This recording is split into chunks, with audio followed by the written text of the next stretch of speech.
اعوذ باللہ من الشیطان الرجیم بسم اللہ الرحمن الرحیم۔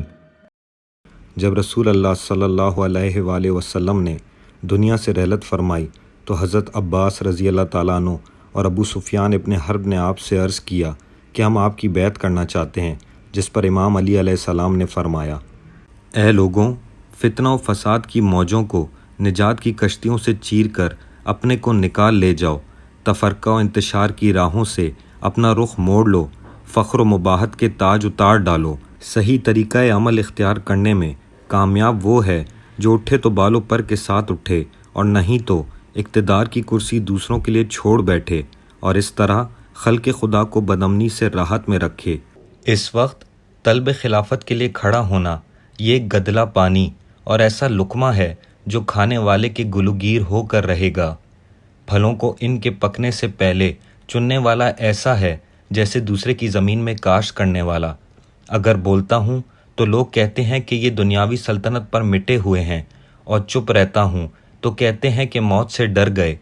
افسوس اب یہ بات جب کہ میں ہر طرح کے نشیب و فراز دیکھ بیٹھا ہوں۔ خدا کی قسم، ابو طالب کا بیٹا موت سے اتنا مانوس ہے کہ بچہ اپنی ماں کی چھاتی سے اتنا مانوس نہیں ہوتا۔ البتہ ایک علم پوشیدہ میرے سینے کی تہوں میں لپٹا ہوا ہے کہ اسے ظاہر کر دوں تو تم اسی طرح پیچ و تاب کھانے لگو جس طرح گہرے کنوؤں میں رسیاں لرزتی اور تھرتھراتی ہیں۔ اس خطبے کا پس منظر کچھ یوں ہے کہ جب پیغمبر اکرم صلی اللہ علیہ وآلہ وسلم کی وفات ہوئی ہے تو ابو سفیان مدینہ میں موجود نہ تھا، واپس آ رہا تھا کہ راستے میں اس المناک حادثے کی اطلاع ملی۔ فوراً پوچھنے لگا کہ مسلمانوں کی امارت و قیادت کس کو ملی ہے۔ اسے بتایا گیا کہ لوگوں نے ابو بکر کے ہاتھ پر بیعت کر لی ہے۔ یہ سن کر عرب کا مانا ہوا فتنہ پرواز سوچ میں پڑ گیا، اور آخر ایک تجویز لے کر عباس ابن عبد المطلب کے پاس آیا اور کہا کہ دیکھو، ان لوگوں نے دھاندلی مچا کر خلافت ایک تیمی کے حوالے کر دی اور بنی ہاشم کو ہمیشہ کے لیے اس سے محروم کر دیا، اور یہ اپنے بعد بنی عادی کے ایک درست خود تند مزاج کو ہمارے سروں پر مسلط کر جائے گا۔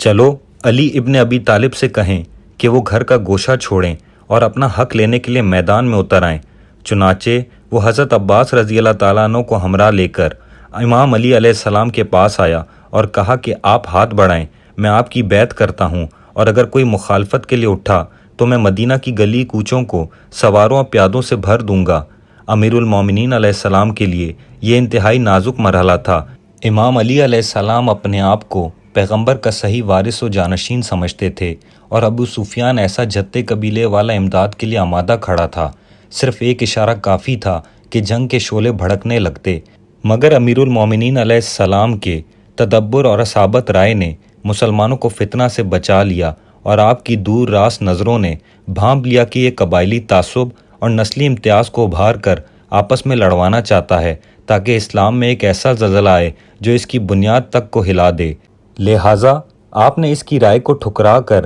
اسے سختی سے جھڑکا، اور اس موقع پر یہ کلمات ارشاد فرمائے جن میں لوگوں کو فتنہ انگیزیوں اور بیجا سربلندیوں سے روکا ہے، اور اپنا موقف یہ بتایا ہے کہ میرے لیے دو ہی صورتیں ہیں، یا تو جنگ کے لیے اٹھ کھڑا ہوں یا اپنے حق میں دستبردار ہو کر ایک گوشے میں چھپکے سے بیٹھ جاؤں۔ اگر جنگ کے لیے کھڑا ہوتا ہوں تو کوئی یار و مددگار دکھائی نہیں دیتا کہ ان ابھرنے والے فتنوں کو دبا سکوں۔ اب یہی چارہ کار ہے کہ خاموشی سے وقت کا انتظار کروں یہاں تک کہ حالات سازگار ہوں۔